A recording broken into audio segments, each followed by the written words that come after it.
Reading perspective. Let us write here, perspective means what? View. Perspective questions on the SAT ask about tone and attitude.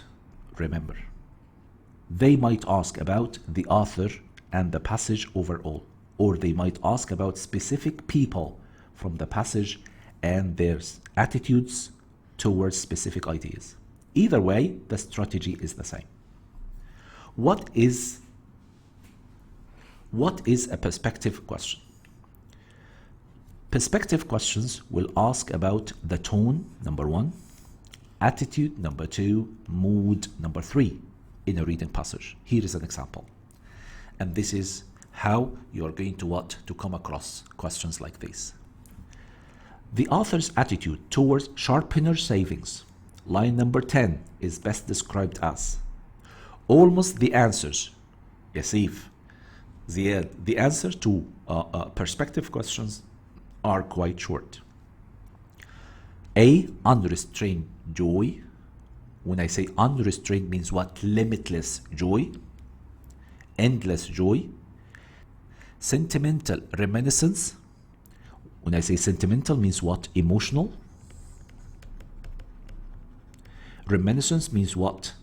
فاكرين tape of remembrances. شريط ذكريات. Then we have bitter disappointment.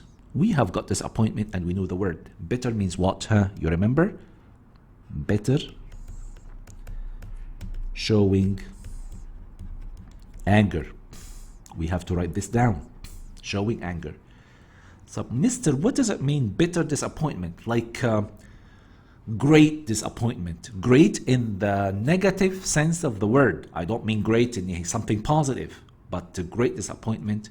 And then we have cautious optimism. Hopefulness. عارفين التفاؤل? But that hopefulness is not going to the extreme. It's cautious. ولما أقول cautious, and I'm going to remind you with this, maybe we've done this before, when we say, you remember this one, tentative approval. And when I say tentative approval, ya shabab, it means what? There is a kind of approval that's fine, but it wasn't that much. Tentative means hesitant, to a limit. You got the point. Remember this. Generally, perspective questions follow one of the following forms. The author's or person's attitude towards something or some idea is best described as, or the passage indicates that author or person views something or idea as. The passage indicates, shows that the author or person would respond to something or idea with, and this one we might see it in what? In paired passages. Paired passages. Remember. Or the passage indicates that author or person believes something or idea to be. The answers to these questions are usually very short and focused on emotions. Remember this. Perspective questions are a subset, a part of inference questions. You remember the inference questions.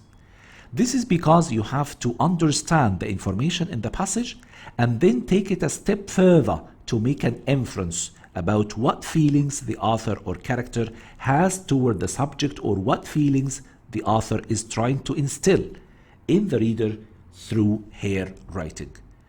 What does it mean when the author is trying to instill something in your mind? He's trying to gradually establish something in your what? In your mind. طيب. However, as with all other SAT reading questions, you will still be able to find clear evidence in the passage for the correct what? Answer. Let us see it together.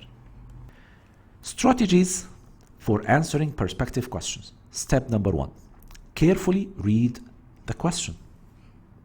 First, read the question and figure out what it is asking. This is very important. Check particularly whose tone or attitude it wants. It could be the author's tone. It could be a character, Yasif, in the passage. And towards what? Is it the author's attitude towards a topic? Is it a character's belief about an event? This is very important. The following excerpt contains several characters and events. Read over it, and then we will look at a question that asks for one person's perspective about one of these. Mister, I know there are many characters here in that passage. By the way, it's not a complete passage. It's not a complete passage. I mean, like what? There is no introduction or conclusion. Because if it is a complete passage, as we know, we're going to what? Hit the book ends and we'll go for what? Introduction, conclusion, and what? First, last sentence in each body paragraph. But here, the point is different. The point is there are some characters here. Character number one, we have got this. Joan Couch Adams. And here, if you go through the paragraph, we were going to go for another, yes, George Airy. And then paragraph number 2 here, we have got French mathematician Urbain Le Verrier. Character number 3.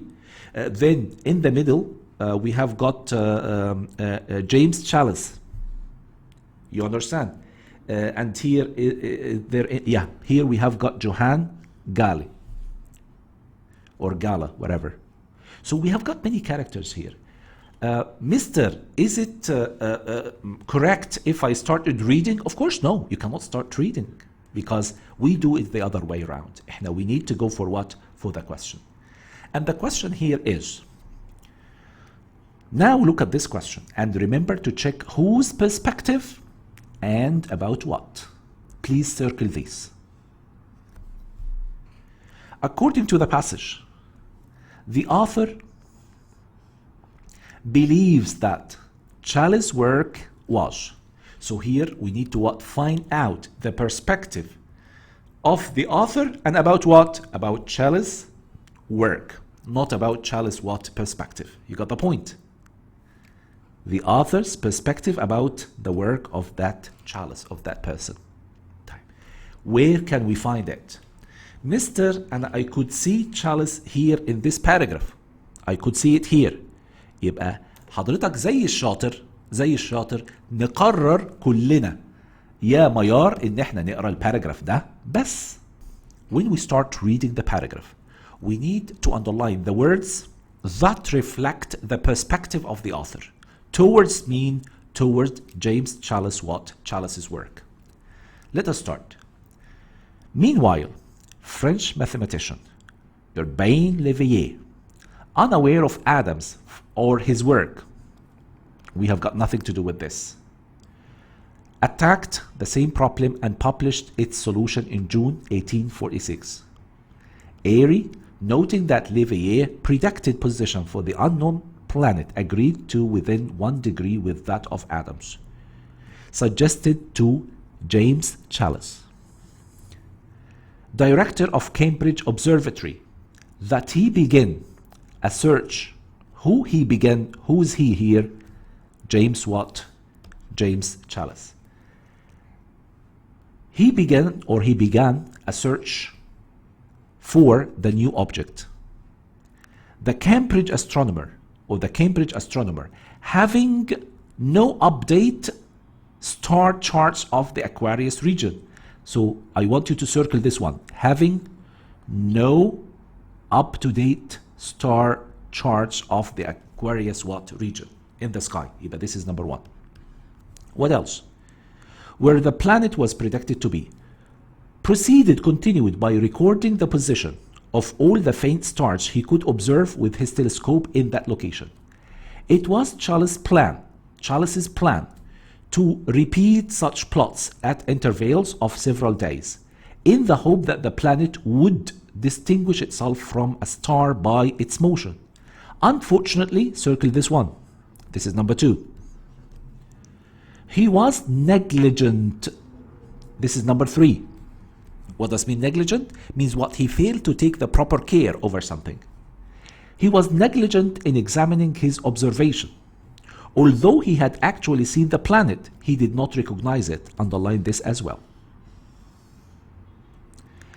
And this is what? Number 4. What do you think? Who can tell me? Do you think the author is talking positively or negatively about that James Chalice? Who can answer me, please? If he has no up-to-date charts of the Aquarius region. If there is, unfortunately, if he was negligent in examining, although he had actually seen the planet, he did not recognize it, let us go to the answer choices. And we tell ourselves, like, all the parts that we have read regarding Challis' work and the author's perspective, of course, it was negative. So if it is negative, so we need to go for what? Positive, and we eliminate positive answer choices. Highly accurate, that's positive, cross it out. Incredibly fast, positive, cross it out. So we have got B or D. We have inexplicably delayed. Well, I want you to write the meaning of inexplicable. Inexplicable means what? Unexplained. And let us tell ourselves this. Delayed, there was no mention. No mention. So it wasn't D. So we have to go for what? We have to go for B. Insufficiently thorough.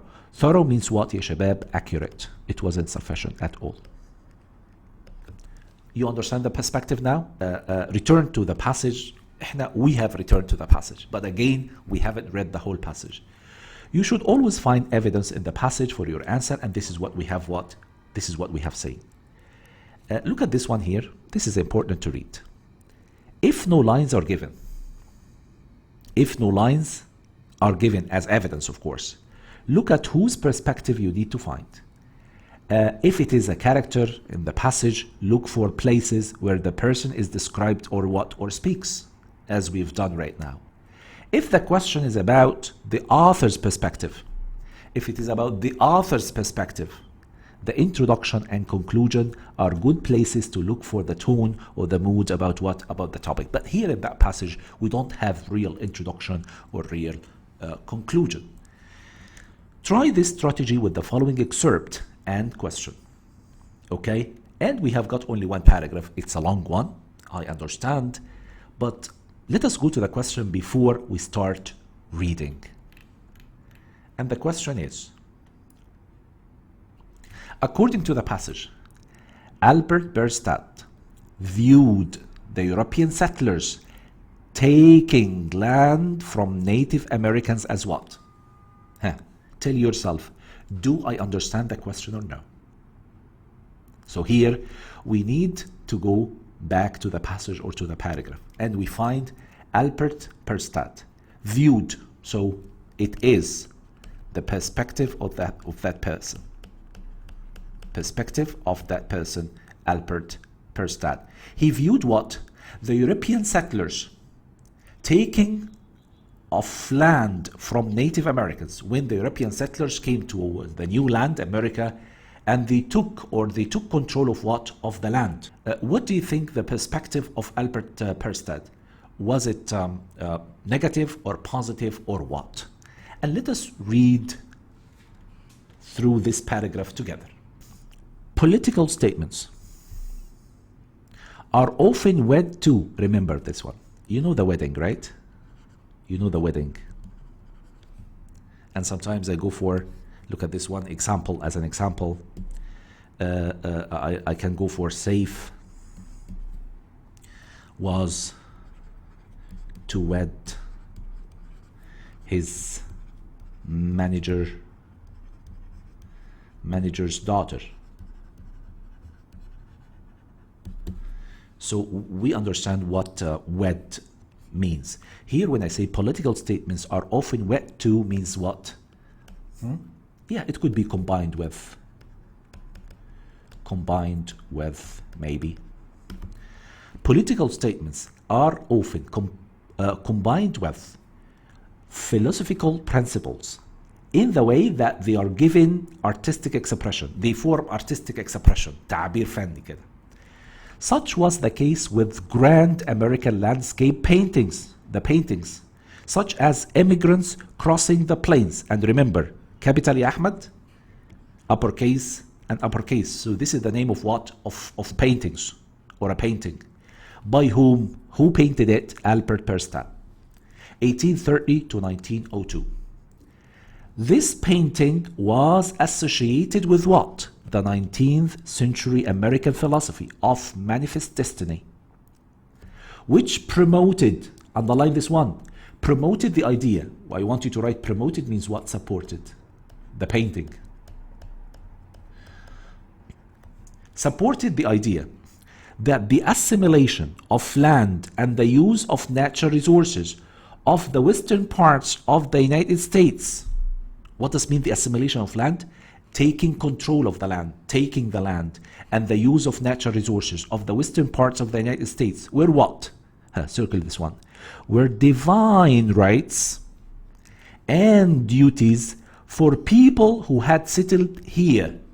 Who are the people? Those are the European settlers. هم حق شرعي. For what? For people who had what? Settled here.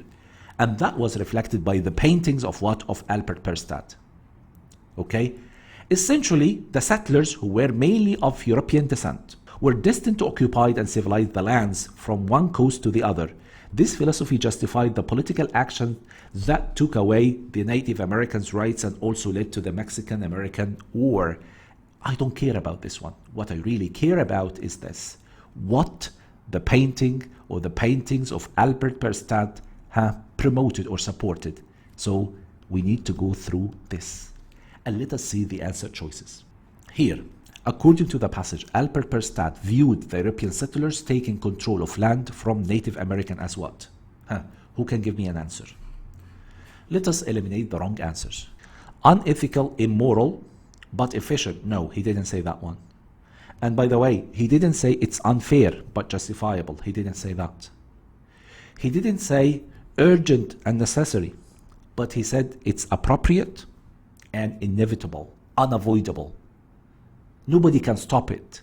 And that was clear here, ya shabab, and that was the perspective of what? Of Perstadt. And here, which promoted the idea that the assimilation of land and the use of natural resources of the western parts of the United States were divine rights and duties for people who had settled here. And I think this means, in his perspective is it has to be what? Appropriate and inevitable. You understand? A question like this might tempt us to tap into our knowledge of history or our own feelings about what the European settlers taking land or taking of land from the Native Americans. Maybe that has to do with some personal feelings toward that. Perhaps we feel like it was unfair or unethical. إحنا as readers, we might feel this, right? Maybe the author even thinks so. But the question asks for what? For Albert Perstadt's perspective. You got the point? Maybe when you read the introduction and the conclusion of that paragraph that we have read, that short paragraph that we have read, you might find out that the author is against this. Or you yourself, you say, what? How come that the European settlers come to this land and take control of these lands from what? From the original or the aborigines. So that's personal feeling. Maybe that would be the author's perspective, but not Albert Perstadt, the one that was here in the question, as you can see here. Okay, so it's very important to know this. Step number 3, think about the tone and what? And mood. What does that mean? Before we read the answer choices, we need to discover what the general tone and mood of the person we are asked about. It's often helpful to identify a general positive or negative. We talked about that. Idea of the perspective. This can help eliminate answers that are the opposite of what the passage says. After that, try to find key descriptive words that indicate the tone or mood. Here are a few guiding questions if you are unsure where to start. You need to ask yourself this in many questions about perspective. Are there strong emotions? Anger, sadness, joy? Are there descriptions of the thing you want to find someone's perspective about? Does it seem passionate or neutral? And when I say passionate, means what? Subjective. Remember the word, not objective. It depends on your what? On your passions. Do you see repeated words or ideas? These are very good questions you might ask yourself when Ya Omar answer perspective questions. If you are trying to find the author's perspective, what you need to do, what kind of person does this sound like? An artist, a scientist, or a teacher, Okay, these questions we have to bear in mind while we are dealing with with these types of questions. I want you to do this as a homework. Try these out with the following paragraph. What tone and mood words do you see?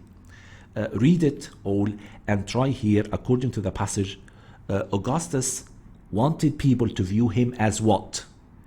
Okay, read this, and I give you some hints here, and maybe these are the tone and mood words. And I wrote here young, I wrote fit, peace, prosperity, virtues, achievement, conquest, priest, promoting family, wisdom, ancestry. These are the words that I found in the paragraph. Okay, so these words mainly positive. So I want you to write down, according to the passage, Augustus wanted people to view him as what? You need to answer this question. And then when you are done with this, I want people to go to this passage.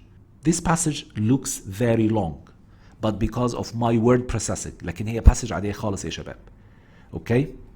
This passage is adapted from Willa Cather, The Bookkeeper's Wife, 1916, Willa Cather. And I want you to read through. Let us go to, for example, a question like that. You will find it easy to answer question by question, because all the questions here have to do with what? With perspective. Okay? Let us do the first question together, and then I'm going to leave the rest as a homework. The primary impression created by the narrator's description of the girls on the couch in lines 8 to 20 is that they are what? Starting from here. Of course, if you want to read the beginning, that will be even greater. 8.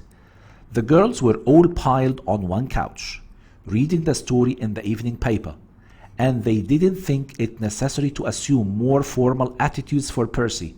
Percy, this is someone who came to their house. We don't know who is Percy till now. They looked up over the smeary pink sheets of paper and handed him the same old jolly. Hello, Percy. Come to see me, haven't you? So flattered. And then, any pastries on you, Percy? Anything happening tonight? Look at his new neckwear, say Percy. Remember me, that tie would go lovely with my new tailored waist. They are what? Making fun of that person. Okay? So, then Mrs. Brown said what? Quit your kidding girls. And Percy, mind the rugs when you are stepping around, okay? So what do you think here? What we have read here, what do you think the answer might be? A, polite and subdued. Subdued means what? Like quiet. They weren't quiet, that's for sure. We cannot tell whether they were polite or no, but for sure we knew that Percy was older. Curious and intellectual. It wasn't shown. Stiff and hostile, like aggressive. They weren't aggressive, but they were casual and what? And lively. Okay, we have to go for what? We have to go for D. The girls don't assume more formal attitudes for Percy. That was written there. So instead, they were what? Being so informal, okay? Something like cool sort of style. So in that case, we'll go for what? Casual and what? And lively. I want you to complete the rest as a homework. So you